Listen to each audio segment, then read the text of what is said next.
Hello friends, study hack with math channel में आप सभी का स्वागत है।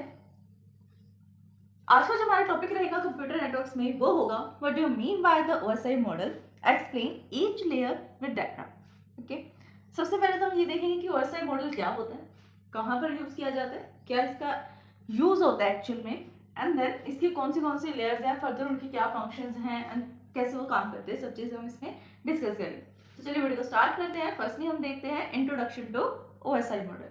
OSI model stands for Open System Interconnection। OSI की फुल फॉर्म क्या होती है? O stands for Open, S stands for System and I stands for Interconnection। Open System Interconnection ये क्या होती है? फुल फॉर्म होती है OSI की। ठीक है, इसका मीनिंग क्या होता है? ओपन सिस्टम इंटरकनेक्शन, यानी सिस्टम जो है वो ओपन है, सबको पता है कि किस तरह से सब नेटवर्क्स आपस में कनेक्ट है, किस तरह से ये मॉडल काम करता है, बट काम ये इंटरनली करता है।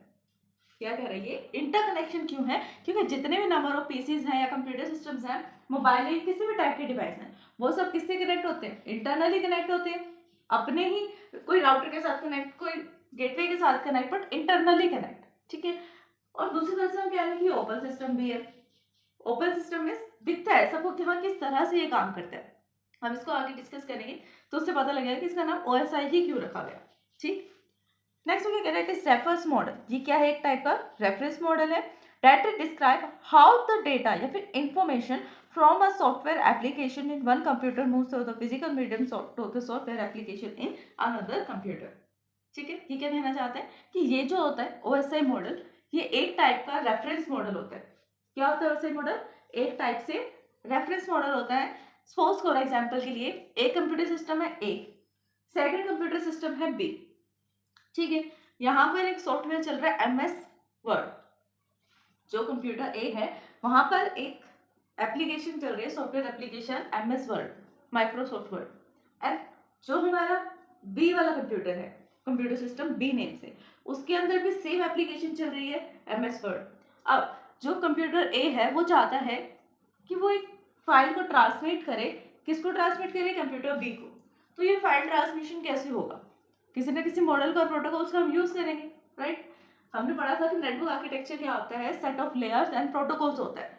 अब प्रोटोकॉल्स में तो HTTP, TCP, UDP, कौन से टाइप का प्रोटोकॉल हम यूज करेंगे वो हमने देख लिया। हम पर डिपेंड करता है कि किस टाइप का डेटा हमें सेंड करना है, उसके अकॉर्डिंग हम प्रोटोकॉल का यूज कर लेते हैं।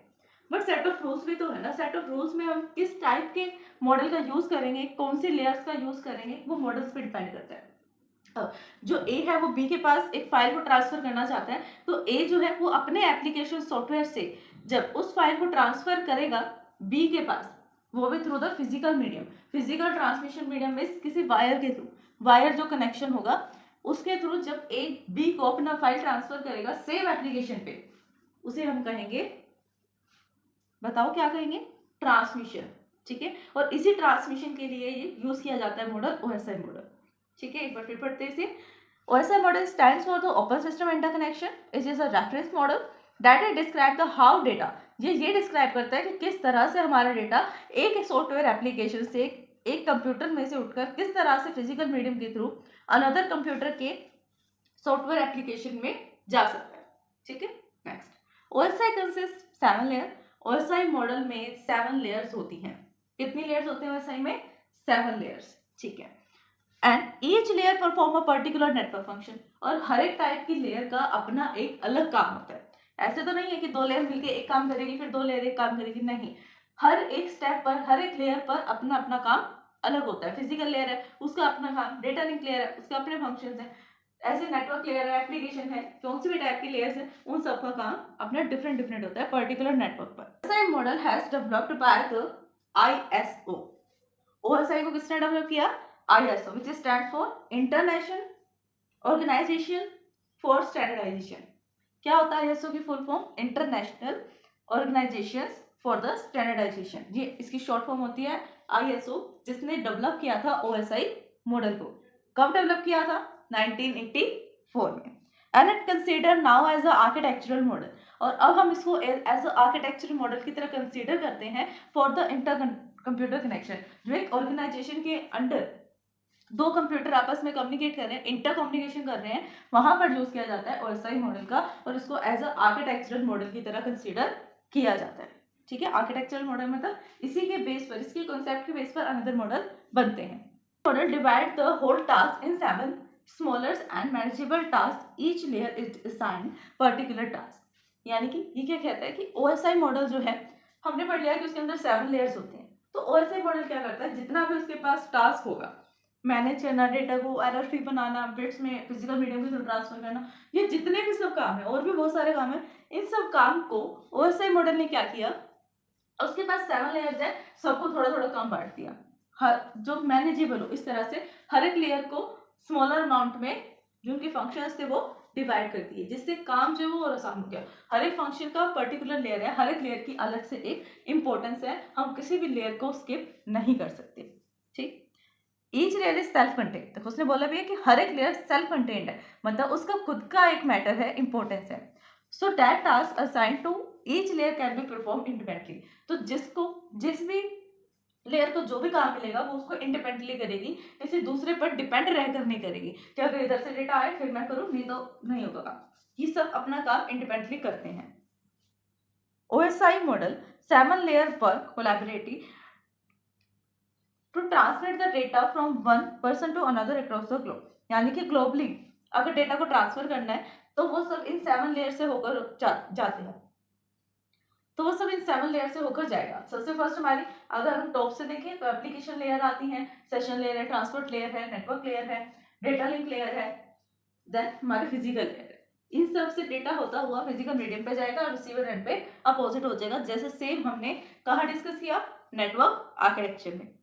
अगर आपको टॉपिक में थोड़ा सा भी प्रॉब्लम आती है समझने में कि एक्चुअली में नेटवर्क आर्किटेक्चर क्या है, क्या बोले जा रहे हैं, ये कहाँ से आएगा ये नेटवर्क आर्किटेक्चर, तो एक बार प्रीवियस वीडियोस में प्लेलिस्ट में जाके चेक करें, नेटवर्क आर्किटेक्चर वाली वीडियो 2 पार्ट्स में वो वीडियो है, बहुत ही इजी कंसेप्ट में उसे समझाया गया। एक बार आप उसे देखेंगे तो बिल्कुल समझ में आ जाएगा।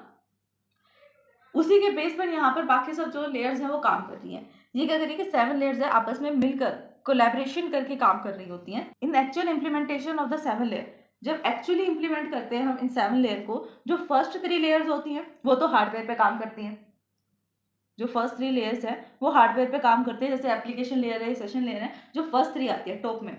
उसके बाद जो नेक्स्ट लेयर आते हैं ट्रांसपोर्ट लेयर, उसको हार्ट ऑफ कंप्यूटर नेटवर्क कहा जाता है, ठीक है, ये प्रोटोकॉल्स पे काम करती है। देन लास्ट की जो 3 लेयर्स आती हैं वो सॉफ्टवेयर लेयर्स पे काम करता है, सॉफ्टवेयर्स के साथ काम करती है, लाइक नेटवर्क लेयर है, डेटा लिंक लेयर है, एंड जो भी टाइप्स ऑफ लेयर्स हैं वो लास्ट लेयर किसके साथ काम करते हैं, सॉफ्टवेयर के साथ। OSI model support the both connection, OSI model दोनों तरीके के कनेक्शन का सपोर्ट करता है, यानी दोनों टाइप का सपोर्ट करता है, चाहे वो कनेक्शन लेस हो या कनेक्शन ओरिएंटेड हो। कनेक्शन लेस कनेक्शन ओरिएंटेड की वीडियो भी प्लेलिस्ट में आपको मिल जाएगी, वहां जाके एक बार चेक कर लीजिए।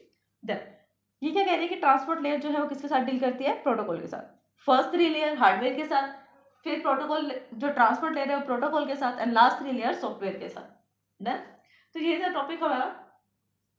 तो फ्रेंड्स यही हमारा था टॉपिक आज का, ओएसआई मॉडल का इंट्रोडक्शन। अगर इस वीडियो को समझने में आपको कहीं भी डाउट आता है देन आप हमें कमेंट कर सकते हैं। वीडियो पसंद आए तो लाइक शेयर सब्सक्राइब करना, कमेंट करना ना भूलें। Thanks for watching my video.